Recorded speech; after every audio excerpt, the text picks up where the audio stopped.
Juru bicara vaksin COVID-19 Kementerian Kesehatan Siti Nadia Tarmizi mengatakan keamanan data pribadi penerima vaksin melalui SMS Blast dijamin pemerintah.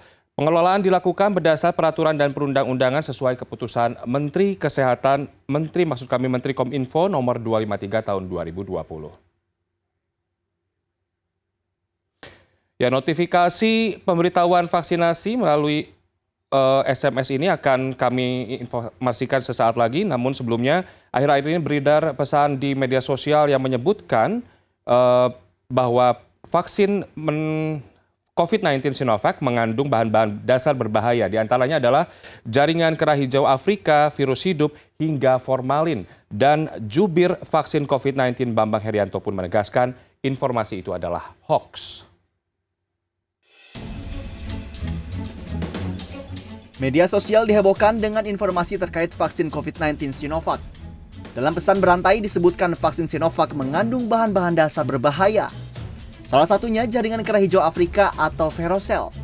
Pesan yang beredar juga menyebut vaksin COVID-19 Sinovac mengandung virus hidup, boraks, sampai formalin. Juru bicara vaksin COVID-19 PT Bio Farma Bambang Herianto menyebut kabar yang beredar adalah hoax. Bambang menegaskan vaksin Sinovac hanya mengandung aluminium hidroksida, larutan fosfat, dan natrium klorida. Vaksin Sinovac juga menggunakan virus yang sudah mati, bukan virus hidup atau yang dilemahkan seperti yang selama ini beredar. Ia juga menambahkan vaksin sama sekali tidak mengandung bahan pengawet yang berbahaya. Bahwa vaksin Sinovac tidak mengandung Verocell atau biasa disebut dengan sel vero, karena sel vero hanya digunakan sebagai media kultur untuk media kembang dan tumbuh virus untuk proses perbanyakan virus sebagai bahan baku vaksin.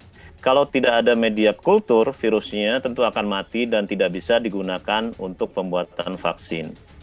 Kemudian, setelah mendapatkan jumlah virus yang cukup, maka akan dipisahkan dari media pertumbuhan. Sel vero ini tidak akan ikut atau terbawa sampai dengan proses akhir pembuatan. Dengan demikian, pada produk akhir vaksin tidak lagi nanti mengandung sel vero tersebut. Bambang juga mengklarifikasi beredarnya pesan vaksin yang akan disuntikan merupakan vaksin untuk uji coba. Ia menekankan vaksin yang sudah ada di Bio Farma dan yang akan digunakan pada program vaksinasi, kemasannya berbeda dengan vaksin untuk uji klinis. Pun akan berbeda dengan vaksin yang digunakan untuk keperluan uji klinis. Kemasan vaksin COVID-19 untuk uji klinis menggunakan kemasan prefill syringe atau biasa disingkat dengan PFS, di mana wadah vaksin dan jarum suntik dalam satu kemasan. Sedangkan vaksin yang digunakan untuk program vaksinasi nanti itu dikemas dalam bentuk vial, single dose atau dosis tunggal. Jadi ada perbedaan. Saat ini pemerintah sudah mulai mendistribusikan vaksin ke 34 provinsi secara bertahap. Agar distribusi vaksin tidak terhambat, pengawalan dilakukan terhadap mobil pembawa vaksin.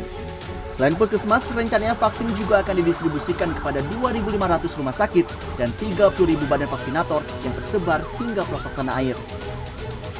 Tim Liputan CNN Indonesia.